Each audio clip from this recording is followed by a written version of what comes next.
Life is full of surprises. Consider the fate of this creature's poor mother. Struck down in the 4th month of her maternal condition by an elephant, a wild elephant. The result is plain to see.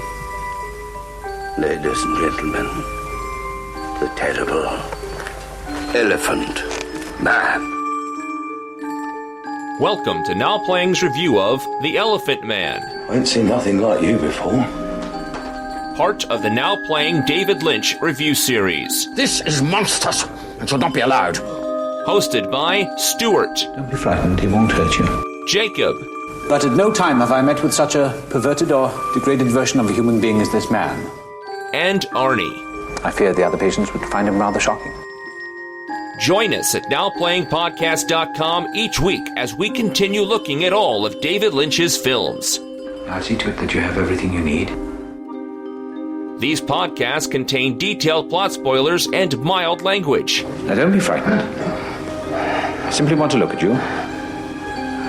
Don't be frightened. Listener discretion is advised. I think I'll examine you now. I'll leave the questions till later.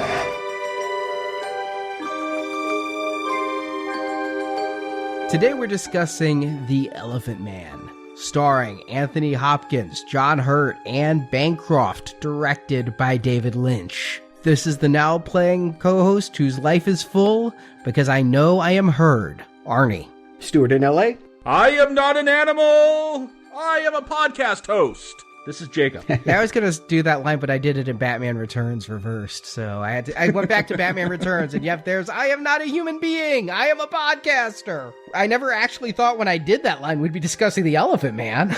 Yeah, you know, Arnie, you had a lot of problems with experimental narratives and artsy-fartsy directors last week, but is it any better for you that we're going to a biopic? Yes, actually. I mean, there are a number of biopics I like. The Aviator's not one of them. Love Wolf of Wall Street, though. I mean, go a little further in that retrospective. You'll hear me effusive about one. But The Elephant Man is a movie I saw when I was way too young. I have no idea why I watched this, but I was 7 or 8 years old, and it was on NBC, and I thought it was a movie from like the 30s or 40s because it was black and white. And I decided to watch this, and I wept like a baby when it ended, and it stuck with me. I've never seen it since, but I was excited to revisit and discuss The Elephant Man, knowing, if nothing else, there would be a plot we could discuss. And yet I feel like it is a weird sequel to Eraserhead. This one's all about that weird alien baby growing up. But like you, Arnie, I saw this when I was like 8 years old. It was on TV. My dad's like, oh, The Elephant Man. This is a great movie. You need to watch this. It had already started. It was where the Elephant Man was coming to the hospital, and he had that hood on, and I'm like, okay, I want to see what he looks like. I want to see what he looks like. And when it came off, I'm like, where's the trunk? Where's the ears? He's not an elephant. And so I changed channels. You want Ganesh. Yes. That's what I thought at 8 years old. I think that's a rightful assumption for something called The Elephant Man. But I know this story. Like this, in my realm of pop culture, this is something that gets referenced quite a bit. So I've never seen it all the way through, but I am familiar with it. It was always on when I was a kid. I mean, it was a new movie to cable. And even though it looked like this old movie, it was just on a lot. I saw it a whole lot. And I do feel like it was probably this and Helen Keller, right? Were the introductions into how scholastically we were able to talk about the disadvantaged, the disabled. It was where I first realized, you know, people aren't all born the same. And I think I was genuinely touched, but very curious. Like, I can actually remember playing with my brother. I would put like a grocery bag over my head. I would be John Merrick and slur my words. And I don't think I wanted to be the Elephant Man, but it was fun to play and to imagine yourself as such. He captured my imagination. I was wondering if you think Friday the 13th Part 2 stole the whole bag over the head deformed look from this movie. No, I don't, but it is striking, and it is historically accurate. I want to say for this viewing, coming back to it many years later, I've seen the movie, like I said, tons as a child and maybe once or twice after I knew who David Lynch was. But for this one, I wanted to be prepared. So I have gone back and read the original physician, Frederick Treves, wrote about his encounter with the Elephant Man. It's a 14-page story. I read that. I read the book that sort of amended it, that came 50 years later, that sort of kicked off the whole pop culture craze about the Elephant Man. And then I also read a more recent book that sort of fact-checked things. So I feel like for this one, when I watched it, I wanted to know about historical accuracy and what liberties Lynch might have taken. What is his influence? Because I think when you watch it, I think you're exactly right, Jacob. You could almost see this as a fantastical creature, not unlike some of the ones we saw last week. I'll call out parts, but I see a lot of the same symbolism, his use of sound in this. Yes. I really do feel like, yeah, he was bringing that Eraserhead production over to this. And why is Lynch on this? Why is he doing a biopic about a deformed, I get it, a deformed man? Okay, maybe that's in his wheelhouse, but this doesn't seem like a Lynch film until I see certain parts of it, but it doesn't seem like something he would do. It doesn't seem like the guy that made the movie we talked about last week would make this as his next film. And indeed, that wasn't the plan. He had his script ready, and what he was trying to get made in Hollywood in 1977 was Ronnie Rocket. The fabled production that is, to this day, he's still trying to make Ronnie Rocket. At one point, it had the little man from Twin Peaks as the star. I read about half the script, and it's just kind of more of the same of Eraserhead. It's a weird industrial town where plastic surgeons steal someone from a hospital, and while they're changing their face, they end up turning them into a electric-powered superhero. I'm sort of changing a few things. I don't know if you'd call it a superhero, but at least conceptually it was sort of in that realm. And it was all about like hoarding electricity. I mean, it was weird. What can you say? It was pages and pages of nonsense and strange comedy, and would be very much like a sequel to Eraserhead. And surprise, surprise, nobody in Hollywood wanted to spend any money on that. So Lynch was sort of back to painting and roofing. But I think he made a lot of sheds. He was doing carpentry at this point. A real Harrison Ford. Yeah, in reverse. I think Lynch always would have had a career if Elephant Man hadn't come along. He was just waiting for MTV, right? I mean, Eraserhead set to a music video. When that whole thing broke, we missed a great music video film director by him getting Elephant Man. But what basically happened was someone that had the rights to the story saw it here in LA at the New Art Theater, where it ran every Friday for 4 years, and said, "This is my favorite film. I want this guy to do the Elephant Man," and brought it to him at David Lynch's office, also known as Bob's Big Boy. But of course, the big player, the man who endorsed it, the man who funded it, I just can't believe we keep talking about him, but as he did with The Fly, Mel Brooks.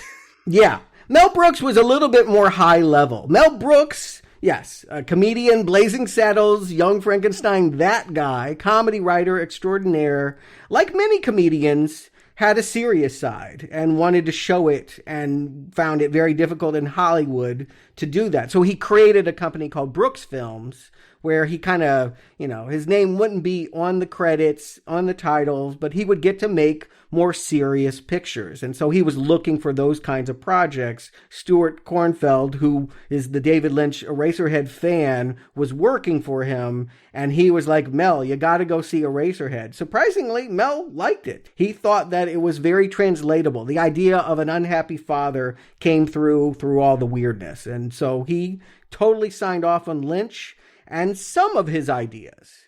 Now, Lynch signed on not even knowing who John Merrick was. He just liked the idea of an Elephant Man. I think he was hoping for the movie you wanted, Jacob, when you were 8 years old.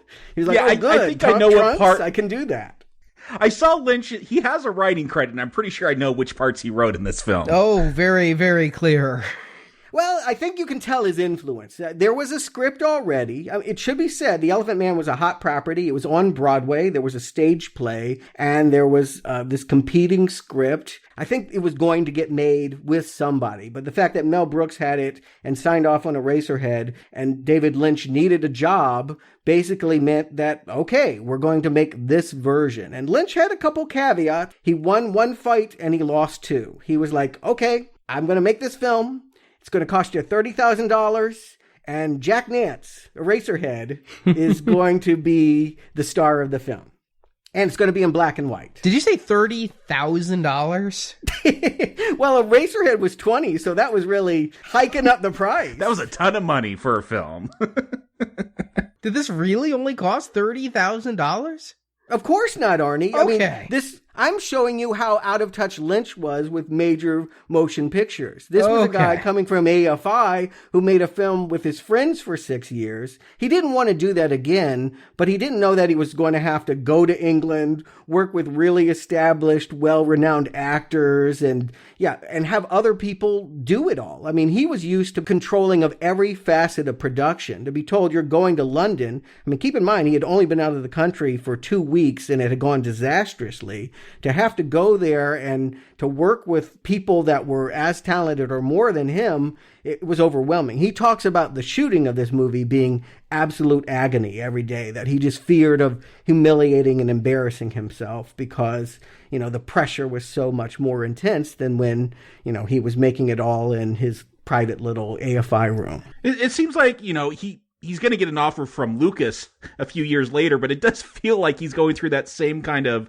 thing that Lucas did when Star Wars was getting made. It's really weird that someone would go from Eraserhead to this kind of film. But again, that had a lot to do with Stuart Kornfeld believing in the vision and believing that Lynch could do what he did there in small quantities for Elephant Man, and that it would help. And one of the things they were receptive to was black and white. That was Lynch's idea. He still liked working in the format, and that's what he wanted to do. And I think that's a big factor why the movie even stands out. When Lynch read the script, he was kind of like, this is really kind of boring. It's a lot of people in rooms talking, and I just don't want it to be masterpiece theater. So I think he was really thinking about bringing his atmosphere and, his obsessions with light fixtures and sounds and the industrialization of Victorian England. I mean, no other director would have put those touches in there. And I think that Mel Brooks was very supportive of it. He was like, okay, go do that.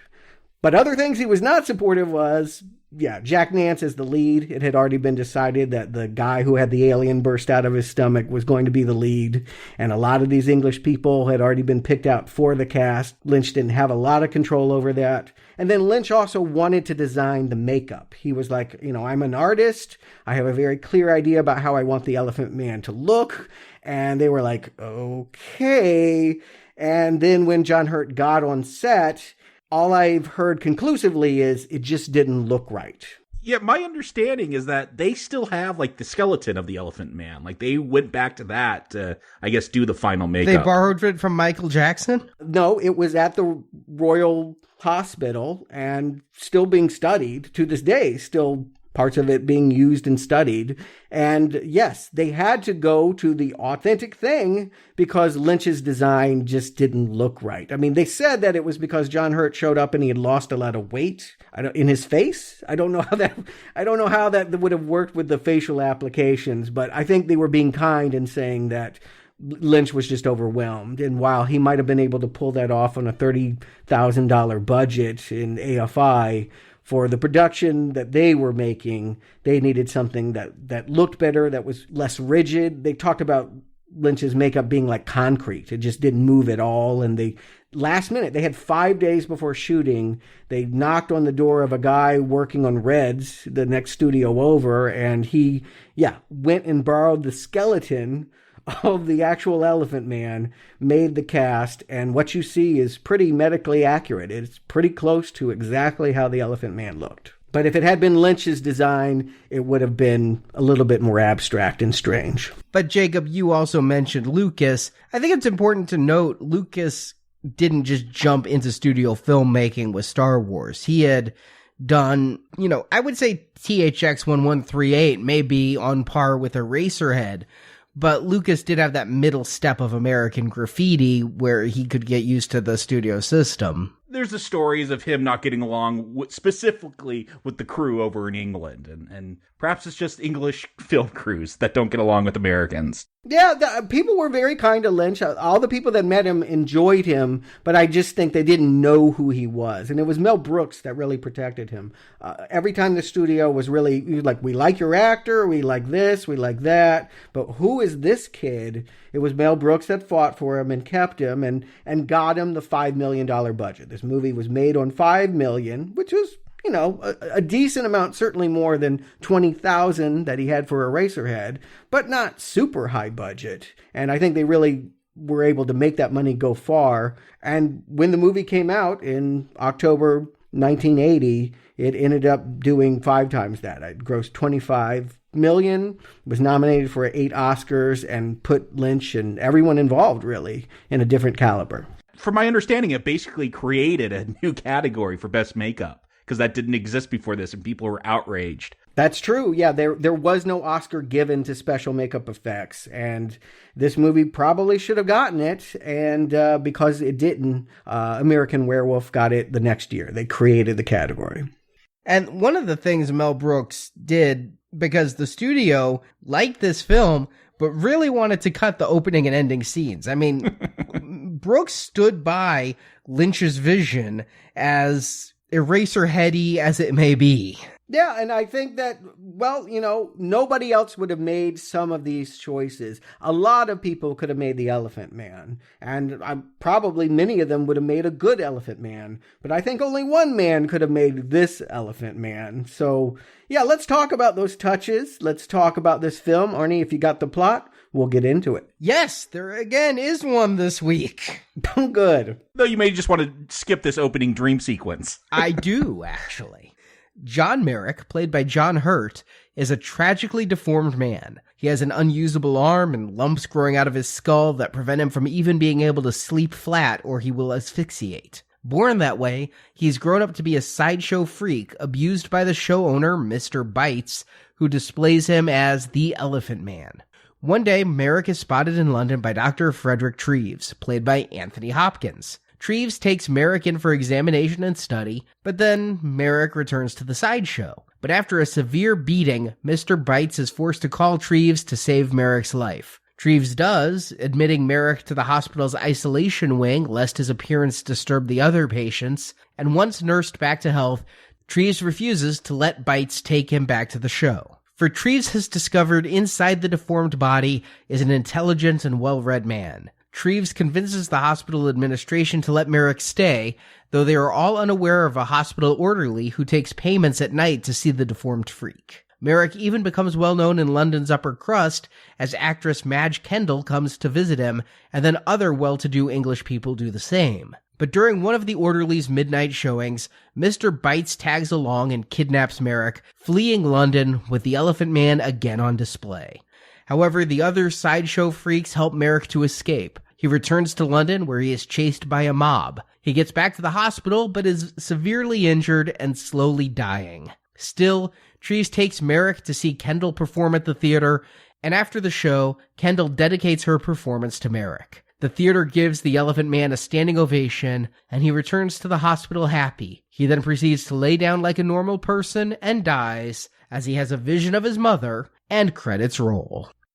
Yep, visions are aplenty here, and to be expected. I don't think that David Lynch would have made this movie if he didn't have the ability to use the imagination. If he had to just do a masterpiece theater, by the book kind of plotting, I just don't think that it would have worked at all. But yeah, we get a very Lynch opening that sets a spell. Yeah, and I wasn't expecting this because this opening score, it felt very Elfman-esque to me. It was like part music box, part carnival, but then it goes into that ominous Eraserhead hum as we see elephants. I'm like, wow, he's going literal here. I always thought when I saw Hellraiser years later that it was the same score, that they had borrowed the Elephant Man score for that. It so closely resembles it. I didn't get any whiffs of Hellraiser off of this, and I know that score pretty well. I like the score to this movie, but it didn't scream Christopher Young to me. But there is definitely, when I saw this opening, I'm like, oh wow, seeing this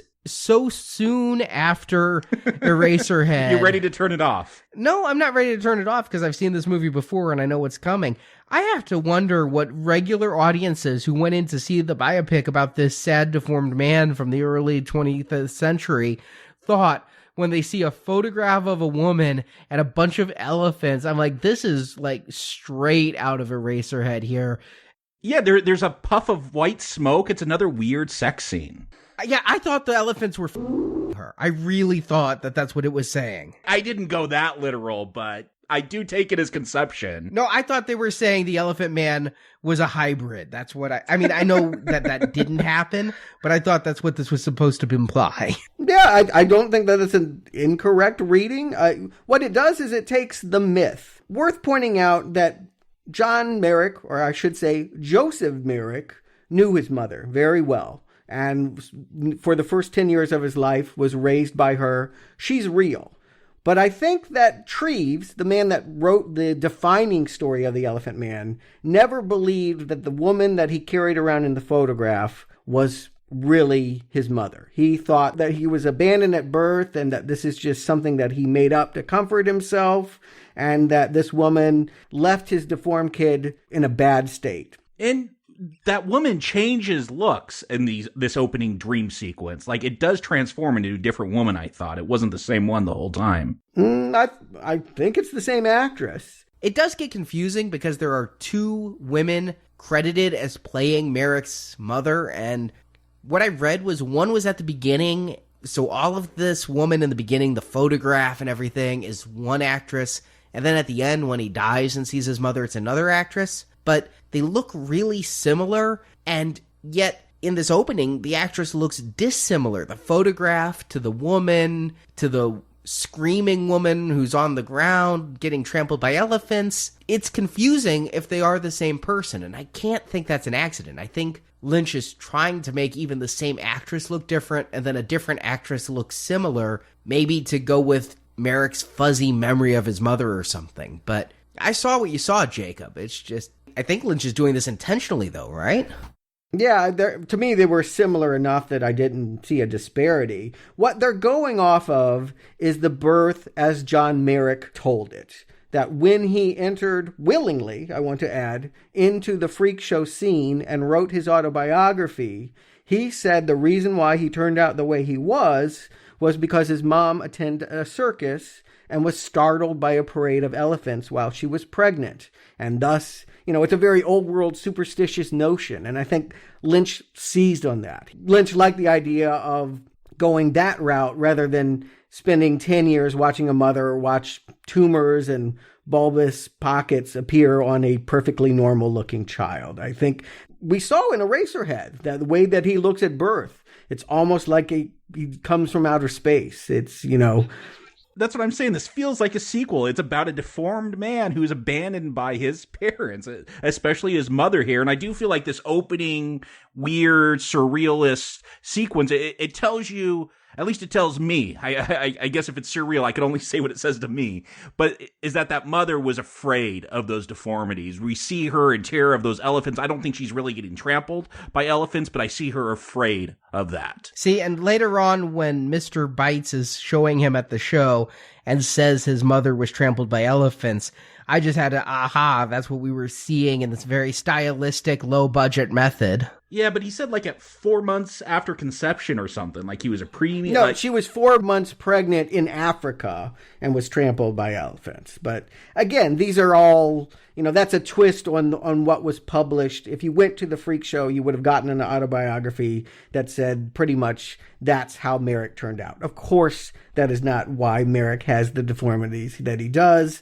But I think Lynch embraces that. What it does is it puts this character in the realm of symbolism and metaphor, and he's going to represent something as opposed to being just the story of how he came into being. Yeah, I mean, to skip to the end when it said things never die, they just go on and on. Again, that has to do with myth. Myths don't die. They keep going throughout culture. So it's going to come full circle. Oh, it's all very Stardust.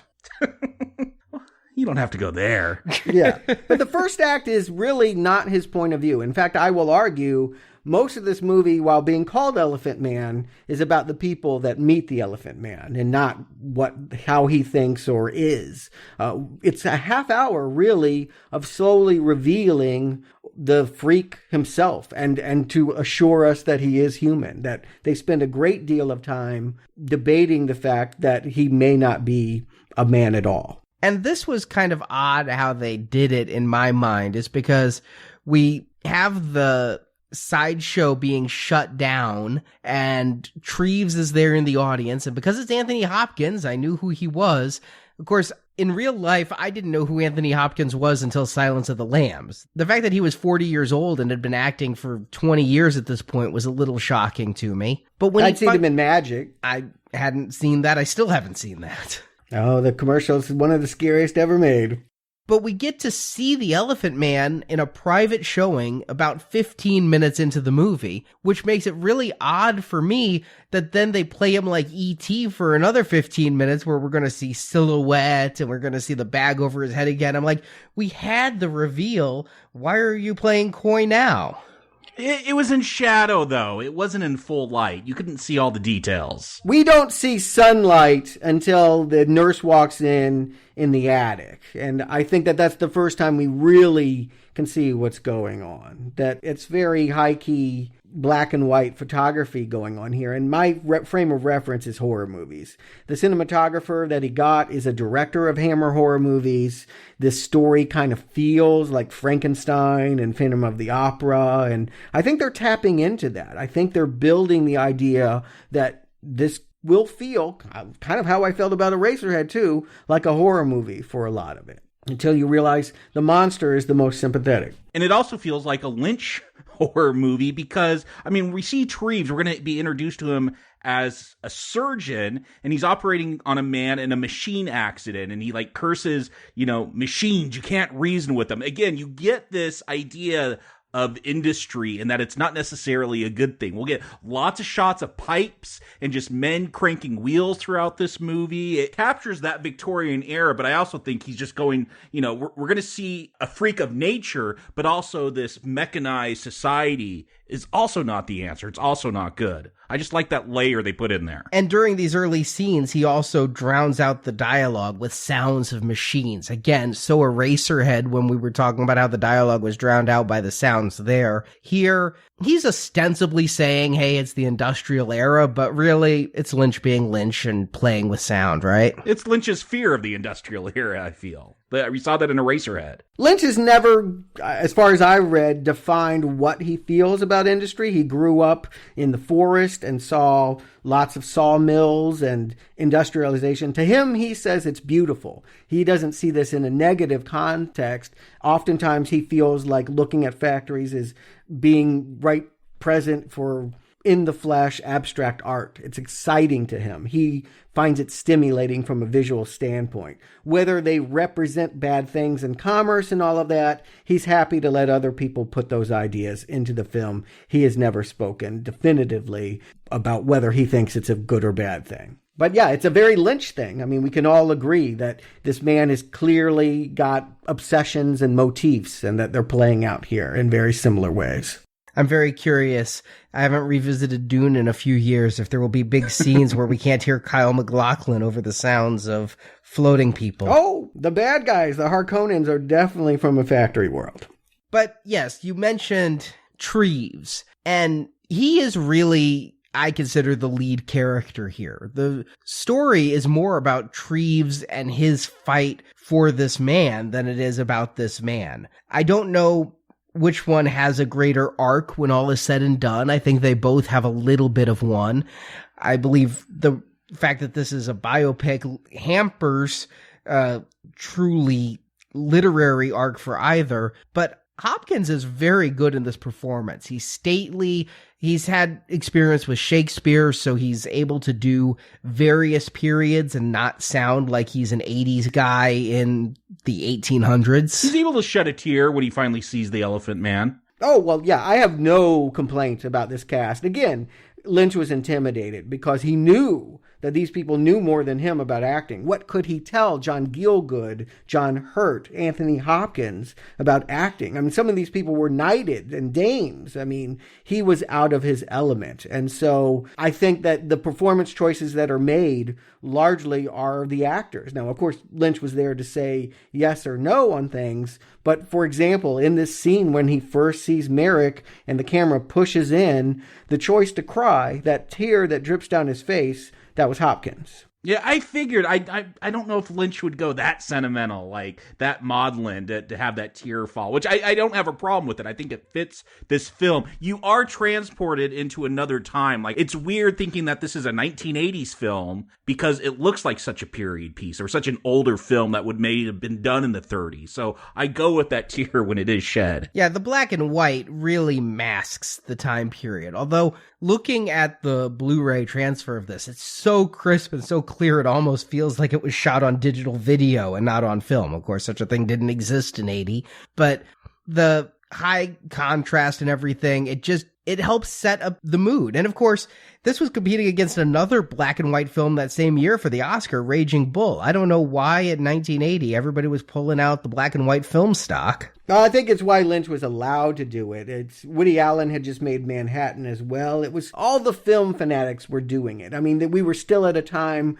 when film lovers were behind the cameras, and that did somewhat change. And in the 80s, we saw less concessions to artistic whims. But in 1980, it's still the cusp of the 70s. Directors still call the shots. So, yeah, it was an indulgence that Brooks fought for and was allowed, and they went all the way. It's worth pointing out that you could have shot it in color and been like, oh wait, we'll strike a print in black and white and see how it goes. No, this is monochrome film. There was no color version. If it didn't work, they were stuck with it. Yeah, the film that came to mind, the only one after this that I could think of that used black and white to much the same effect was Schindler's List, where we were also dealing with a period piece, human horrors, and the black and white sold a verisimilitude to the environment. Here's the difference, though. I mean, I think that a lot of times we think of certain eras being in black and white because the photographs from that time are in black and white. And that's certainly true of the 1800s. But nobody alive in 1980 would remember this time period, which is not true when Schindler's List came out. I mean, it almost creates this fairy tale world. It almost makes this feel mythical because of the way that it's being made. It feels like almost no place on Earth. On one hand, it just has an enchantment that feels timeless, really, out of time.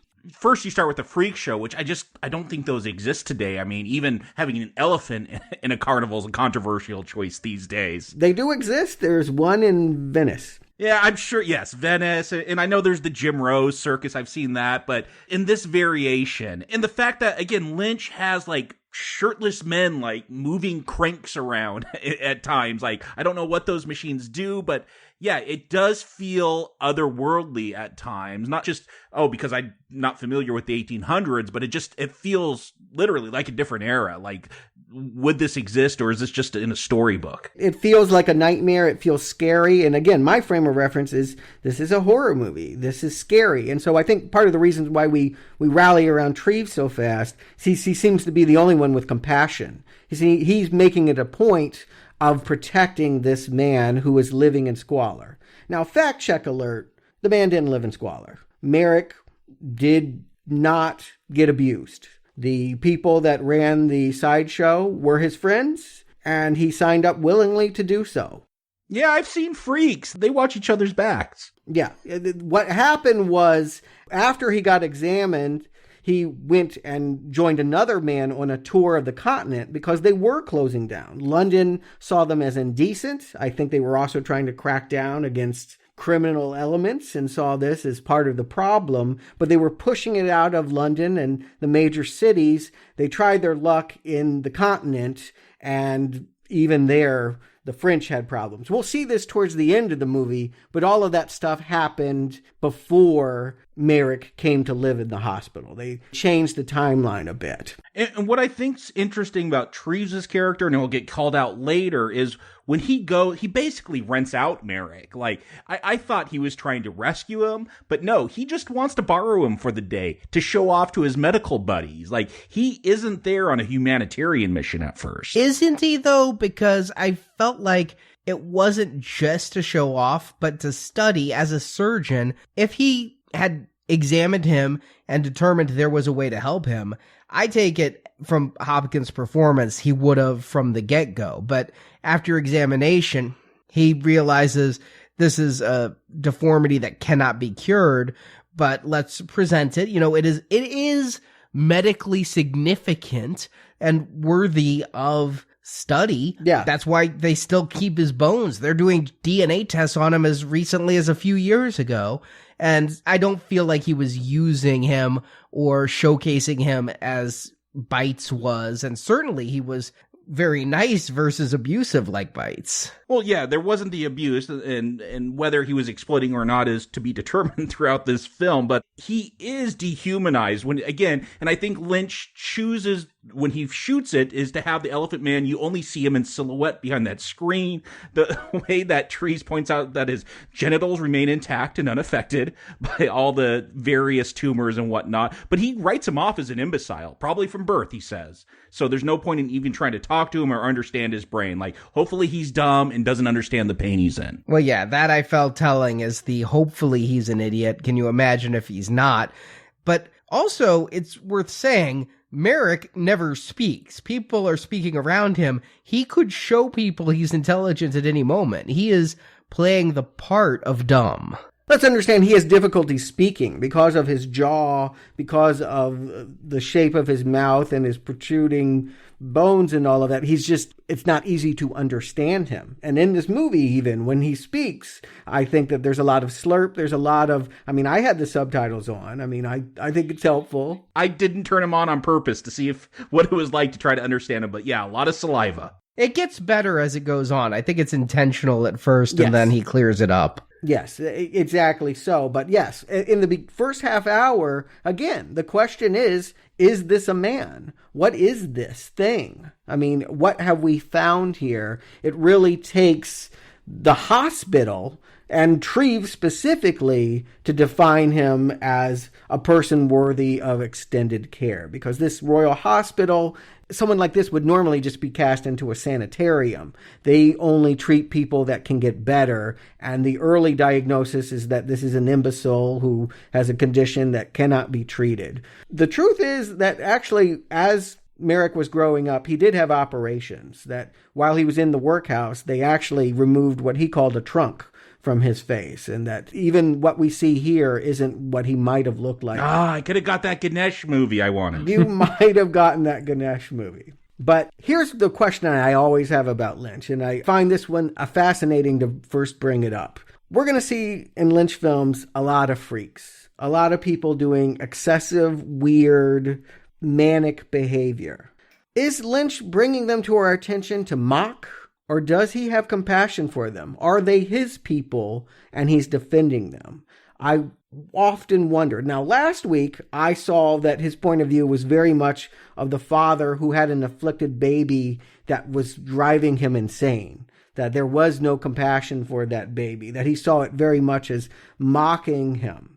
And in this one, I actually feel Lynch is identifying with Merrick, that in fact you could look at it as his autobiography, how he entered show business as this weirdo that no one really understood at first, but eventually they figured it out. I imagine it's kind of what it was like on set with this strange American who made those indescribable movies, now here making a Hollywood respectable film. It's kind of Merrick's story arc as well. Yeah, they showed Brooks Eraserhead before he got this gig, and Brooks became all enthusiastic. I can't imagine everybody on set would be quite so excited, especially if they read this. And the script, as portrayed here, if you take out the Lynchisms, is a very maudlin Hollywood. It's like a black and white version of Beaches, right? Or Brian's Song, one of those. Well, That's you threw a lot of things out there at the wall. Beaches is like its own podcast, but sentimentality. Yes, I believe that the original screenplay was filled with that, and I believe that Lynch did what he could to minimize that with his syntax, with his obsessions, with other things. I don't think in general he does get sympathetic with freaks. I think that he thinks the world is freaky and he's happy to let them be whatever they are without judgment. In this case, I think that he is pro-Merrick because he knows what it's like to be in a strange place where no one understands you. That is the plight of the Elephant Man, of John Merrick. He could put on the fanciest suit, the perfume that the Queen gives him, walk around with that cane. He is always going to be a reject. Even the upper crust, I think what Lynch, and maybe this was in the original script and it was the writers or it was the actual story, I don't know, but what this movie is telling me is that even those who embraced him, there was still that sideshow aspect that you could be a freak, but regular society will never see you outside of that as much as you try to fit in. Yeah, I mean, certainly that's Act 2. I feel like Act 2 is, does Merrick's life appreciably change? Now, obviously, his living situation, there's no argument. It's better. He is not being abused. He's getting proper nutrition. He's getting medical care. But is his life different? Is he still a spectacle once he's allowed to stay? I mean, I do think the pivot point in between Act 1 and Act 2 is convincing John Gielgud that this man is a human. And the way to do that is that he can read, that he is a Christian, that he's a man of God that knows Bible quotes. And I thought that was a moving scene. Yeah, no, I like the symbolism that, like, John Merrick is saving himself literally, like he's going to build this model church throughout the film. I thought it was a nice little symbol. And yeah, he uses the Bible to convince the governor of the hospital. He's not just repeating words, because that's what he's accused of. It's all scripted when Treves shows that Merrick can speak, but then he starts reciting Psalms 23 that he wasn't taught, and that's because he actually can read. Yeah, I thought that was a good scene. If I'm going to accuse this movie of two sins, one would be sentimentality, the other would be a very, very languid pace, where Merrick doesn't really speak until almost halfway through the film, about 45 minutes into a 2-hour movie. So this was a long time coming. I got to the point rewatching this where I'm like, I know at some point he says, "I am not an animal," but is that all he ever speaks in the movie? Is he really mute? I had forgotten his ability to speak and that he becomes actually hyperverbal at certain points. You know, it said at some point the reason why he wasn't speaking, why he didn't tell him he could read, was he was afraid of being beat. That he just assumed that his new master was as cruel as his old master, and that really Treves is seen in counterpoint to Bites, that they're both father figures for what is a child that came out of nowhere, out of a void, and he just knows no different. So once he establishes trust, he will be quite chatty. I guess I missed that line, but that's what I assumed, is that Merrick is guarded. He's protecting himself by not talking. The more of a freak he appears to be, the less people are going to want to poke and prod at him. They might stare, they'll pay a few pences to stare at him, but they'll move on, and it's not until he is given this chance by Treves, that Treves proves himself and that trust, that he comes out of his shell and starts speaking and starts showing more personality. I think part of the problem is, and we've called this out, is that we don't ever really see anything from Merrick's point of view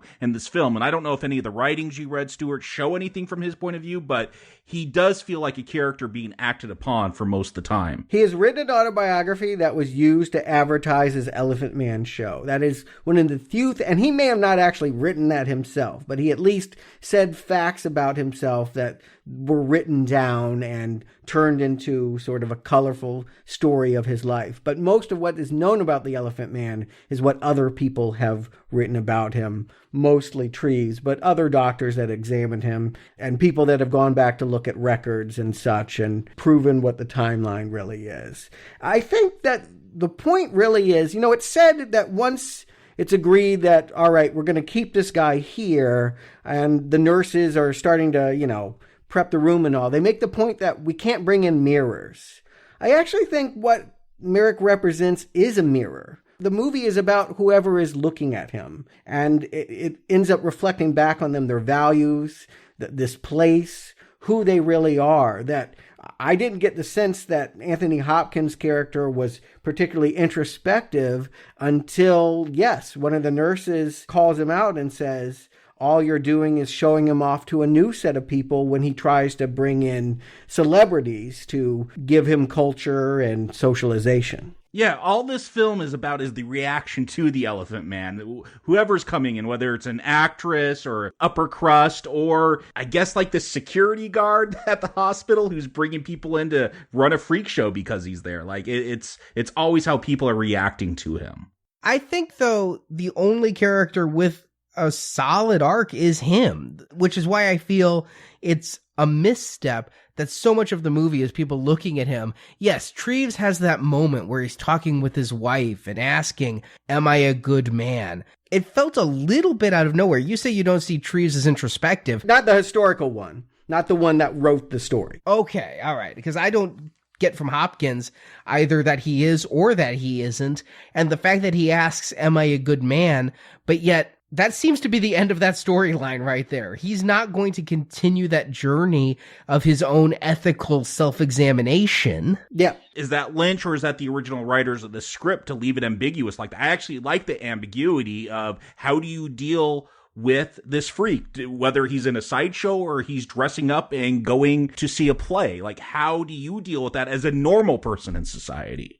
What I like is it opens up a lot of questions about the era, Victorian England. It was a time when everyone was certain that science and reason and medicine will solve all of the problems. And yet here comes this thing that cannot be cured, that cannot be fixed, and that all you have to do is have compassion for it. That in fact, it is a man and thus a reflection of God, and thus must be accepted in its strange design as being of value and of the same value. And how that reflects on people and how they deal with it, I like that very much. I like the idea that they try to hide mirrors from him, but he ends up casting them on them. I like that. But I do think Arnie is right. I think a stronger writing would have made some of those points better. When I actually read the stage play, which is not, it's based on the same material, but not from the same writers, a lot more stronger ideas. And I do feel like that is a better script on stage if you were to go see a production like the one recently on Broadway with Bradley Cooper, yes. Yeah, he was supposed to be incredible, and I do believe that that is the better script. You're going to get more of those adult insights about, things being thrown back at presumptuous doctors and nurses and people. What does the fact that this could be a man, the most deformed man that has ever lived, what does that mean about God and what I believe in? And the other thing is, he is allowed to live in the hospital because of his cavorting with actresses and upper crust. The Queen herself thanks the hospital for letting him stay there, giving him permanent residence. And he's building, and I know this is a big symbolism, but he's building this church because out of his window he can see a tower. And he tells the actress, I have to imagine what the rest of it looks like that I can't see. Yes, I get that that's a symbol of trying to see, John Merrick, what is it that you can't see inside of him? But why don't they just let him out? Why don't they take him for a walk? Why don't they let him see this church and say, okay, now you know what you're building? I think you know the answer to that because of how people respond. Now, the upper crust who have been prepped and coached and told they must behave in a proper way when they meet him and nod when he pours tea and try not to tremble their hand. Yeah, they're going to fake it. But most people, children are always honest, right? Commoners are going to gawk. And whether he wears that bag or goes in finery that's been given to him, he stands out. He represents something that would be an affront, and going out in that way is just putting him in the path of scorn. But does he mind? I mean, he's been literally a sideshow freak, presumably for all of his life in this movie, or a good portion of it. Yeah, according to this movie, maybe. In reality, only about 2 years. And in reality, it was voluntary. But are they keeping him locked up for them? Are they keeping him locked up for him, for his benefit? I get the impression that he wouldn't necessarily mind going out. It's not like he wants to be Quasimodo up in his tower. Yeah, it's a good question. Yeah, and again, because we don't really get a whole lot from his viewpoint, I do feel like, yeah, maybe he could go out again in his fancy suit. I just don't see society as reacting normal to him. Like, Stuart, you're saying that play, you know, how do you deal with this creation of God? I mean, I think that's a great way they could have gone in this film. But yeah, how do you deal with something that is so far from the norm and you know, what's most of society would call ugly and you wouldn't want to look at? Like, how does that fit in? Can it actually fit into our society? And again, I think for Lynch, probably not. You are a freak and you will always be a freak, no matter what happens. Let me give you a good play versus movie take on things and the way they parse it up, because it's almost the same in both versions, but boy, one goes in a totally different direction. When we look at Madge Kendall, who was played by Anne Bancroft, who was Mel Brooks' wife, she was going to get that part. There was nobody else for this, but Mrs. Robinson plays a very distinguished actress who takes it upon herself just by reading about the plight of this elephant man, that she is going to go visit him, she's going to give him plays, they're going to be the best of friends, and she's going to bring all her society people in there.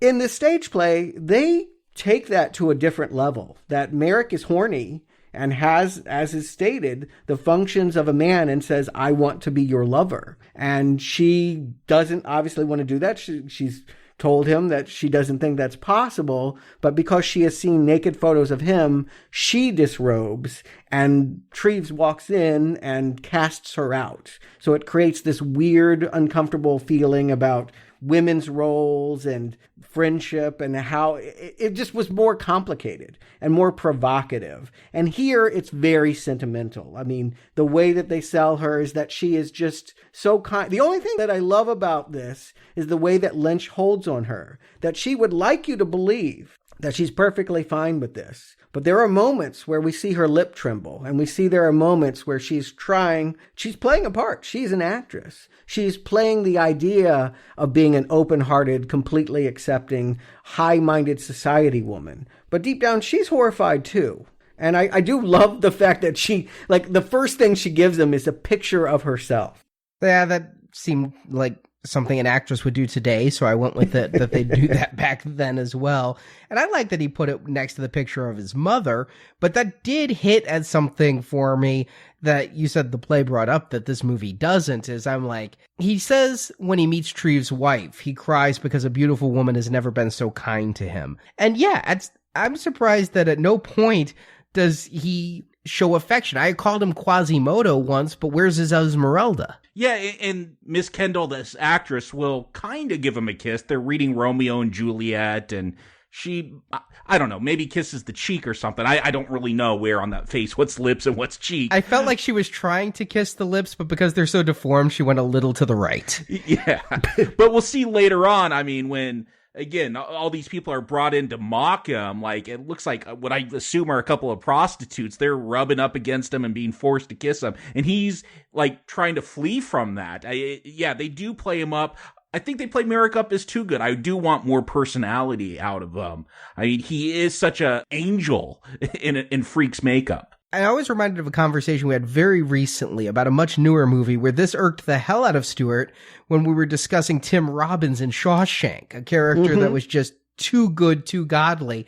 I'm seeing that same exact flaw in The Elephant Man. Yeah, it's a prison movie for sure. And it is one in which they're trying to focus more on the spiritual than the carnal. And that this would have been the relationship to explore that. Again, on stage, it is explored. Here, you know what I kept wondering, is this woman really enamored with him? Or is she just, again, looking in the mirror and wanting to tell herself how great she is, that she has such grace? Well, that's what I like about this film, is that ambiguity. You never know if people are actually just using him. And you will never be able to not think that, because there's no plastic surgery to fix him and make him look normal. This is who he is. Is she just telling herself, I'm a great actress because I can pull this scene off and make this guy Romeo? I see nothing in this movie to support that reading. Not that it's not a valid reading, but what I see in this, especially with her role at the end, is that she, like his mother, are these angels sent down, that he will just idolize and are nothing but good. Yes, her lip quivers a little bit, but that's nothing compared to, the only other people we see visit him are just completely unable to speak or function because she is able to kiss him, because she dedicates her performance to him at the end. I take her as just an all good, devout, person in the light. One of, like Treves himself, who is going to get past and see the man inside. Why? I think she's brought in a little bit out of nowhere. I would have liked an establishing scene to see why she shows up that day. Is it something Treves did? Is it something she did? She read the paper. It was that scene with her in the dressing room. She reads in the paper about him and says, I'm going to go see him. But again, I hear what you're saying. That is absolutely how it comes across. I think when I was younger, that's what I just assumed is these are good people because they love him and they can see how beautiful he is inside. But as an adult, and certainly the way that David Lynch likes to linger on discomforting moments, it is well within possibility that this is just a woman telling herself she's a great actress, that this is the mirror reflection. I do feel most sympathetic towards the nurses. I feel they are the most authentic with their feelings. They're straight up horrified by him at the beginning, and I do feel like they come around to him. They don't have that fear anymore. But look why they don't get scared. They had nothing but disdain until it was printed in the paper. And then it became cause celebrity. And then they were like, oh, I'm actually cool for knowing this guy. And then they were nice to him. And then they dress up and go out to the theater. But again, you can always see on the surface, yes, kindness, grace, compassion, but deeper. And the Lynch view, again, if a different director did this, we probably wouldn't see this stuff. The moments where you have to question the motives. And I think that, maybe none of these people are doing it for altruistic reasons. Certainly some people are doing it for very bad reasons. You mentioned Jim the porter, and obviously he's here to be hated. Never existed in real life, by the way. This is complete fabrication of the movie, and actually my least favorite part about the movie is that we've already seen this character beaten up. Do we need to see him beaten up again? And for so long that nobody catches this? Well, that John never reports it, which seemed weird. But I do think, it drives home the point that he will never have a normal life, that even here, protected by the Queen and by the hospital, he is still going to be treated as a freak. And look, it gives us a chance to see another, Lynchian dream sequence where we, enter into the eye of that mask and get this really bizarre sequence where, he has to face himself in the mirror. Yeah. And then they do that in reality, too, that once they finally bust in there and pour drink down his throat, that's the final gag. So has he never seen himself? Is that what we're to imply there? Because again, I figured at some point he would have, and he's got to be able to see himself in the reflection of that window he's always sitting in front of, doing that, putting that church together. We do see his reflection, but I guess a mirror is more clear, and it's a symbol. I think that is the point: is he has to face the reality of what he is. Yeah, and there's a certain irony too that, as the noble people give him gifts and suits, and they send him even this kit, this ornate little grooming. Yeah, I'm is that a shaving kit?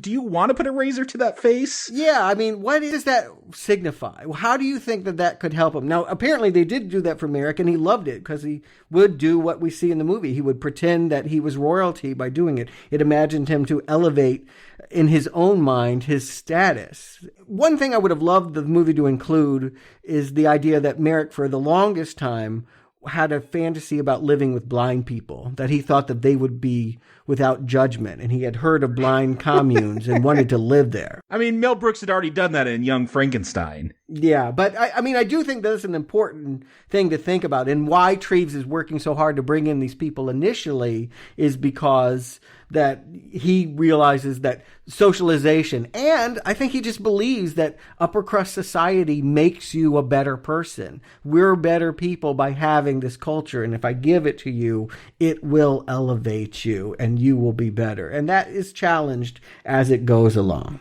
Yeah, that's definitely a Victorian idea that, you have the rowdy peasants, and then you have the upper crust who are the civilized ones. And we'll see that when that porter comes in. Mr. Bites is with him this final time, and he kidnaps him, takes him back to the freak show. I could never tell if he was kidnapped or if he went willingly. Like, we see him so degraded by this orderly and by those women being shoved on him, and he's being beaten and liquor poured on him. And then Bites comes in, and the next thing we see is he's gone. But was he just in such a low place? Bites is like, hey, come on back where it's safe and you know what you're getting instead of these people. Mr. Bites reminds me of Gollum. He always calls Merrick my treasure. Like, yeah, maybe Merrick, that plays to his ego, that he knows, like, he is someone's source of income, that he is special to someone. Yeah, it's not clear if he's kidnapped or if he just goes along with them, or maybe he was drunk because he had all that alcohol poured down his throat. I just feel like Merrick's not a character. It's not a movie about Merrick. It's how does difference make us feel? And again, I see this character like Lynch and his art, like it's like modern art. Like, it's just strange looking and out there, and our response to it is really what it's about. I mean, it exists in its own space, and we deal with it how we do. But the climax of the film is very much this character standing up for himself, finally. Sort of. I mean, I think that's what it's intended to be, but he does get a lot of help from R2-D2. Once the little people stand up for him and free him. Yeah, when R2-D2 breaks him out of jail. Yeah, Kenny Baker. I was surprised to see him in this. I didn't know he was going to have an appearance. Yeah, I feel like, he definitely has a moment where he tells a raging mob to respect him, but they could have done more in these scenes to, if they wanted to. I mean, they could have really gone for it. I mean, Lynch wouldn't have gone for it, but another director would have gone for the idea that Merrick gets that riding crop away from Bites and whips him. They could have really had an ass-kicking, fist-pumping scene. They give that scene instead to Anthony Hopkins and Motherhead, that they get to beat up Jim the porter for, selling Merrick out and hitting him with a bag of flour, but Merrick never gets that moment. That is Lynch humor, isn't it? With the bag of flour coming up from behind. It's just, it almost feels like something you'd see in Young Frankenstein, but I think we're going to see this kind of silly violence continue as we watch certain Lynch films. Even if it is like hard hitting, it still happens in a silly way. But I do feel, because this is such a sentimental film, and it also follows just the way biopics work, is Merrick's got to hit that low point for when he declares he is a human being. Like, we're going to see him, he escapes the circus, he gets on the boat, he's back to wearing that mask again. It's all about that final declaration. So I just feel like, from a story standpoint, for a sentimental story standpoint, yeah, you want to bring him low, so when he makes that declaration, it's going to be all the more triumphant. And that is, of course, the big quote. Even if you've never seen this movie, you know that quote, you know that scene.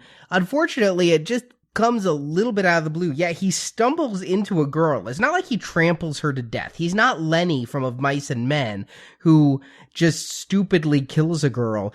He's on the run from this boy who's throwing spit wads at him or something, and he knocks down a girl, causing this mob, and they corner him in a urinal. Isn't that Frankenstein? I mean, Frankenstein had a similar thing with a girl at a lake. Yeah, only he kills the girl at the lake. Yeah.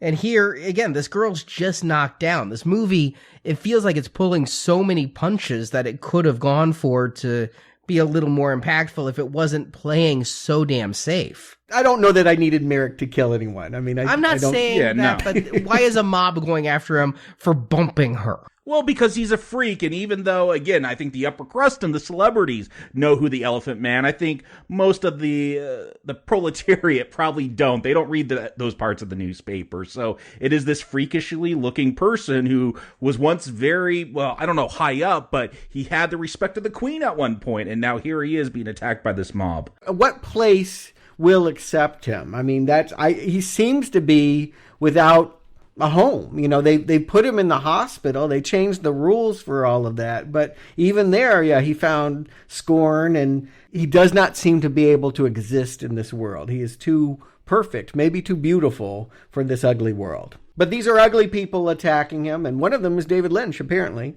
He dressed up for the scene. He's in camera attacking poor old Elephant Man. Oh, I didn't catch him. No, I didn't either. Perhaps he combed down his pompadour.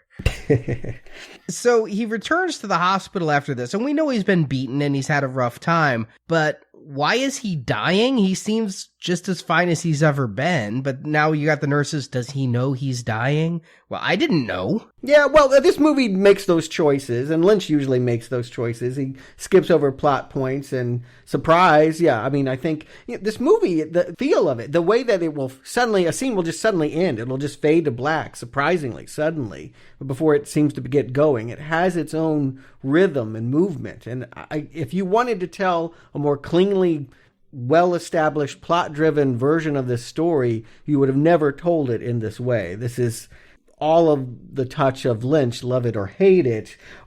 In historical truth, the character was dying, period. The doctors knew that he was dying, and they couldn't help him. Yeah, my assumption was with all those tumors and growths on his back, he couldn't even lay down like a regular person or else he'd die, so something had to be wrong with him. Yeah, I didn't do all the reading you did, Stuart, but I hit a wiki, and so I knew that. But I work very hard to separate what I know from internet from what this movie is telling me. And if I was watching this in theaters in 1980, that would really throw me for a loop. Well, yeah, I don't know if we're supposed to conclude because the mob attacked him that was some kind of mortal blow. I don't know if they were trying to imply that. You could make that jump in reason. The way that I accept it as a fable, as a moral, is that there's just no place for this man. And that the final place that he can go before he leaves this earth is to reflect on what it is to be stared at. Only this time he gets to do it to something else. That there are all these animals on stage and he gets to be the one to look at them.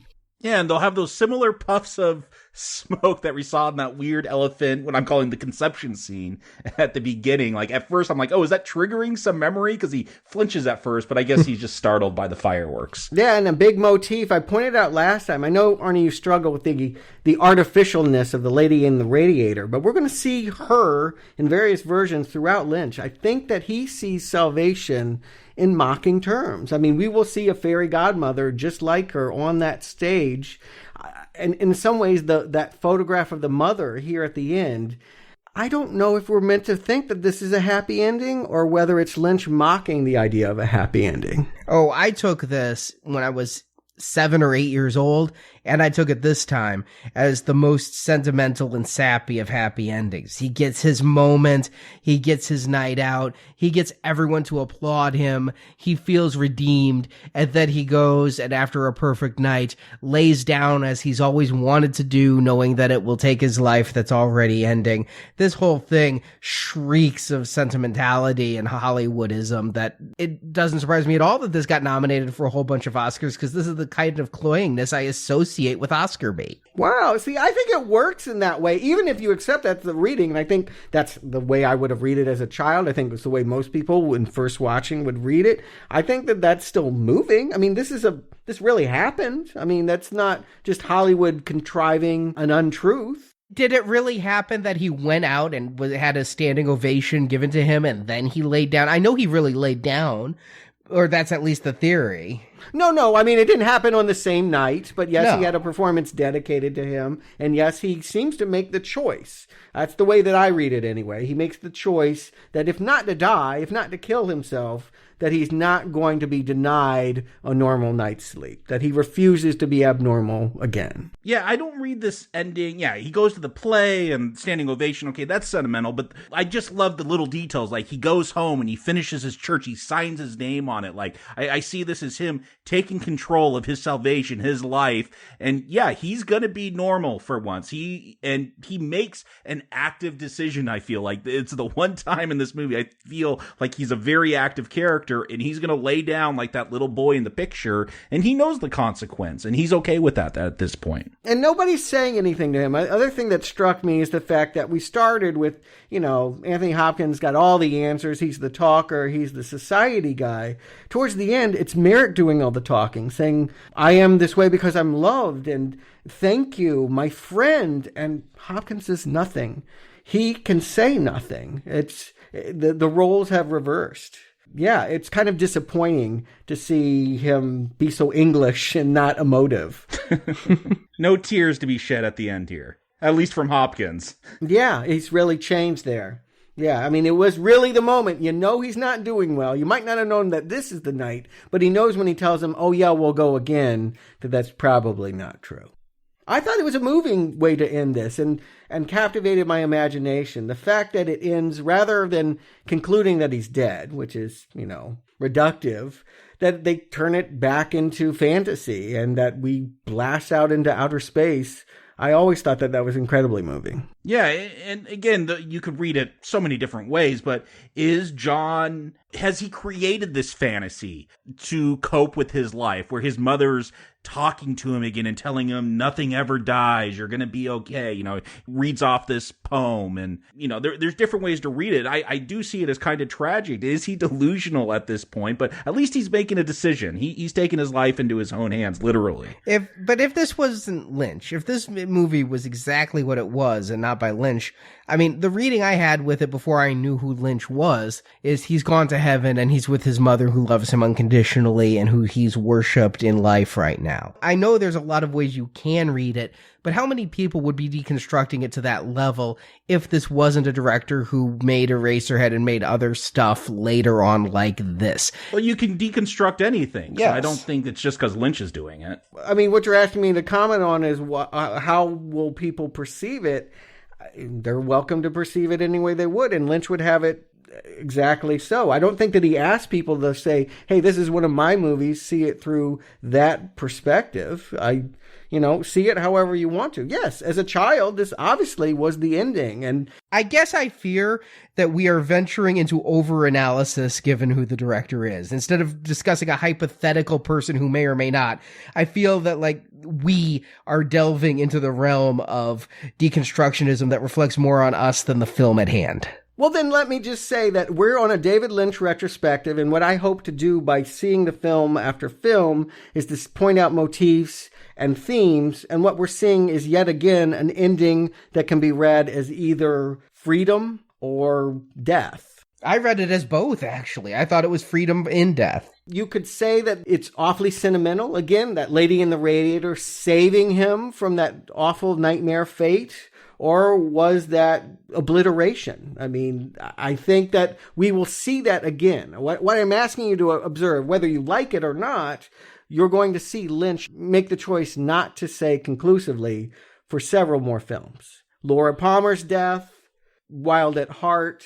I just think that he likes to create endings that have multiple readings. And I don't think there's a problem seeing this through the director's eye. We're doing a director's retrospective. And I think, I could do a college paper where I do think, if I see Eraserhead as Lynch's fear of fatherhood and responsibility and losing creativity, here is his reconciliation with that. He has embraced the freakish child and he's learning how to make creativity out of that. I think that's what makes film analysis or any artistic analysis interesting, is that, there are multiple readings. And because this is a director doing each of these films, we will see those motifs repeat. And whether you like the movie or not, I mean, you can have those readings and still say, oh, but I don't really like this movie. I mean, I think that's a separate review that I think we're at. I mean, maybe that's what we should get to.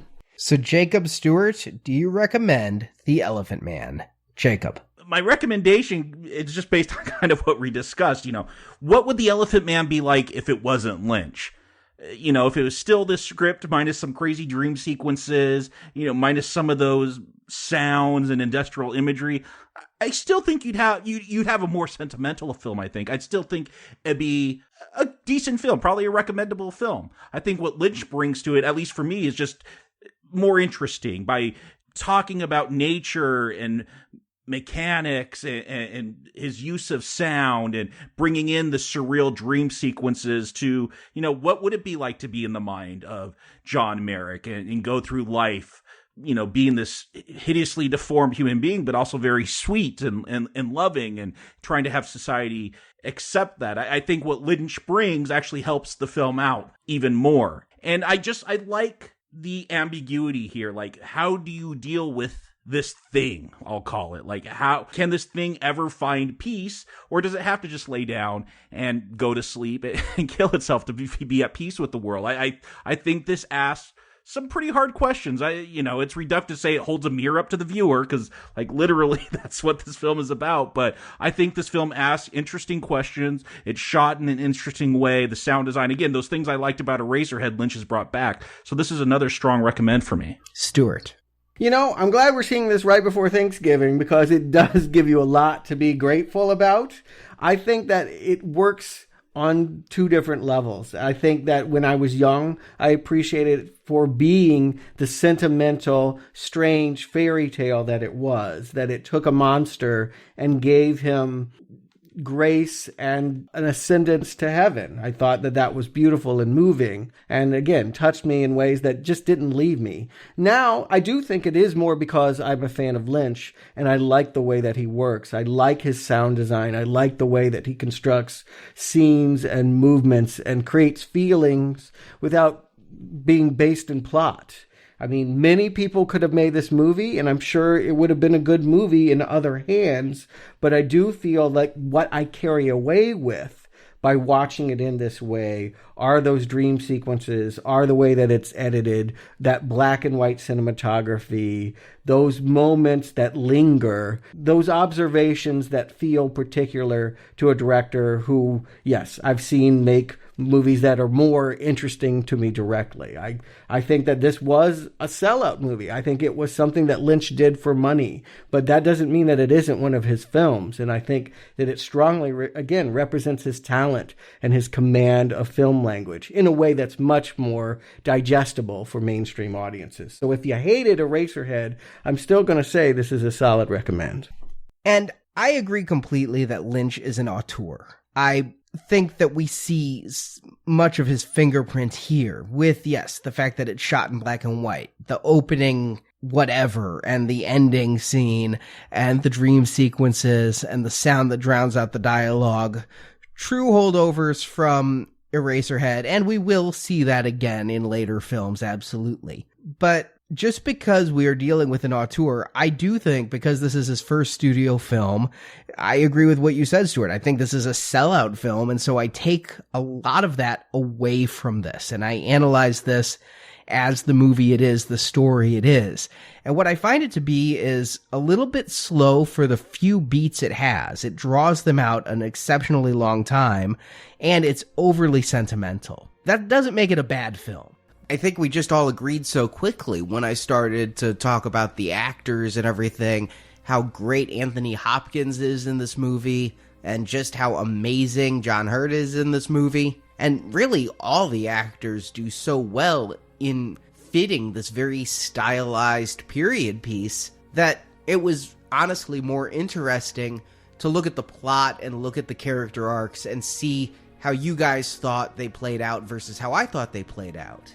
And while I loved this movie when I saw it at a very young age, and I wept like a baby when the Elephant Man died, and it's a image that stuck with me for over 30 years now, watching it as an adult, I see some flaws. Being schmaltzy doesn't mean an instant not recommend at all. It just means that I thought I'd come back and love this film, and no, I just come back and I really like this film. The sentimentality works for me by and large, and the fact that I have so many questions about John Merrick's life here, why they wouldn't let him go out and see the church, and why they don't follow up on if the doctor decides he is a good man or not, is a sign that I'm really into the movie. I'm really into these characters and their arcs. I just want to see them fleshed out a little bit more and done to completion. So yeah, this is definitely a solid recommend.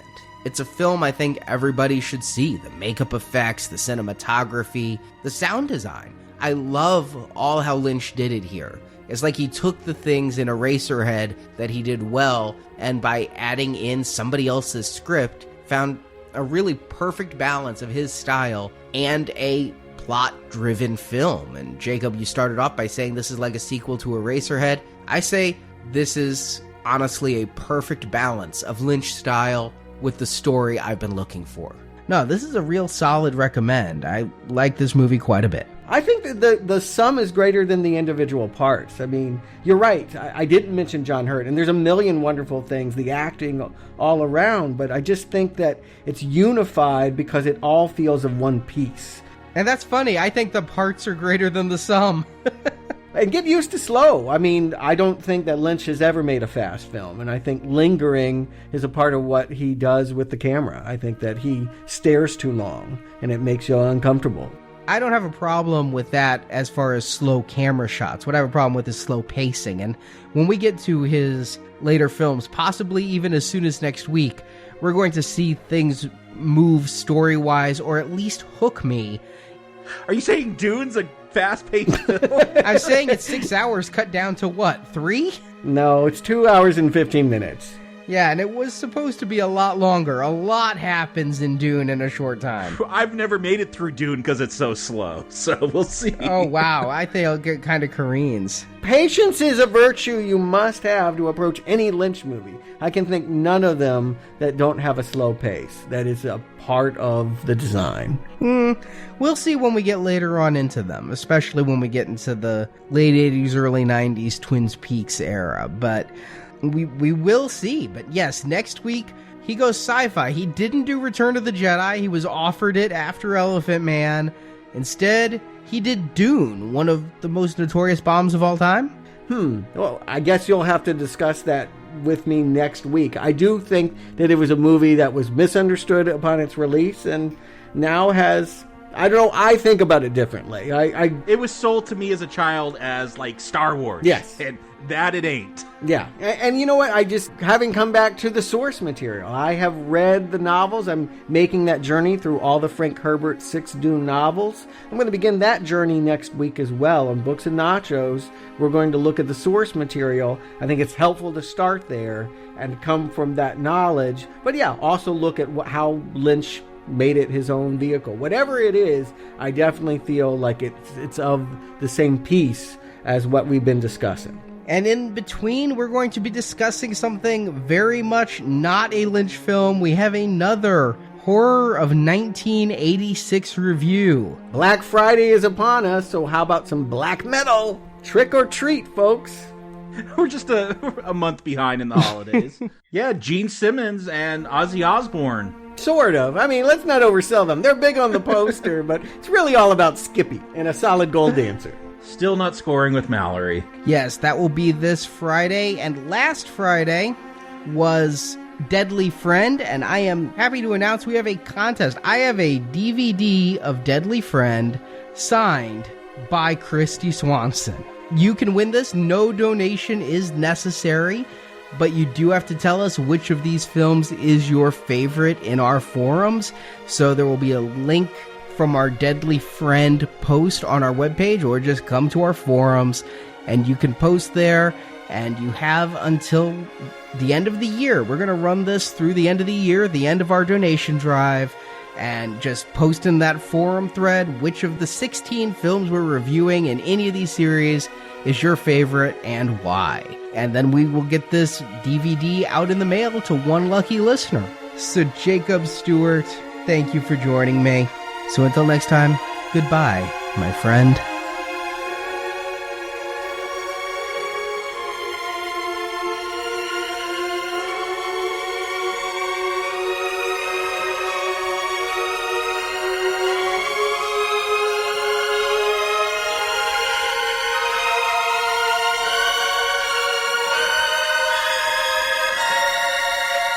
I know my rights. I have the authority to close you down, and I'm doing just that. This exhibit degrades everybody who sees it. Thank you for listening to this episode of Now Playing's David Lynch Retrospective Series, and we hope you've enjoyed the show. You really enjoyed yourself? Oh, wonderful. Then we must go again some evening.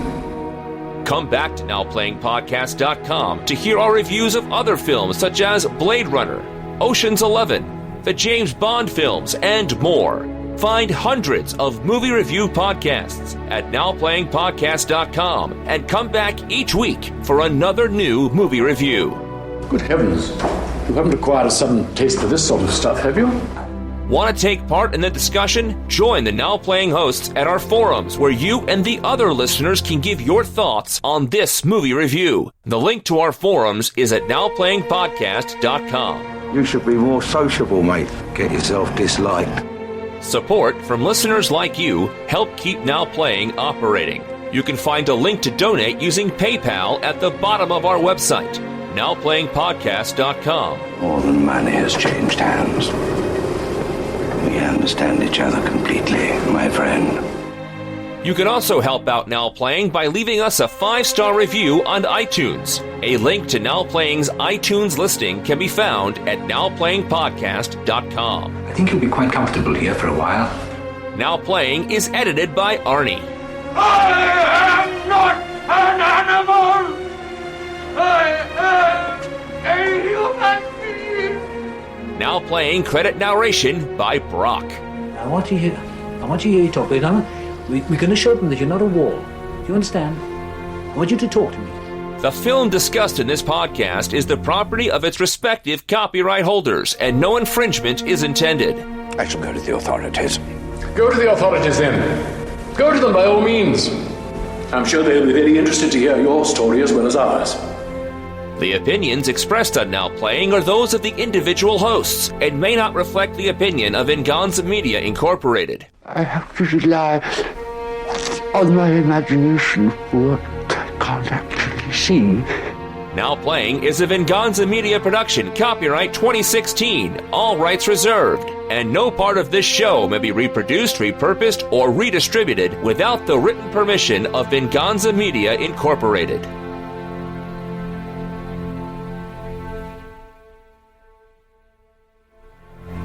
Goodbye, Mr. Merrick. I do hope we shall meet again.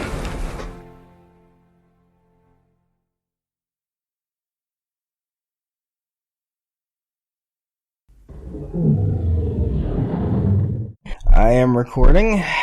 I'm recording. Recorded. And I'm not going to do this all... No, I'm not going to do that. Yeah, that's too much.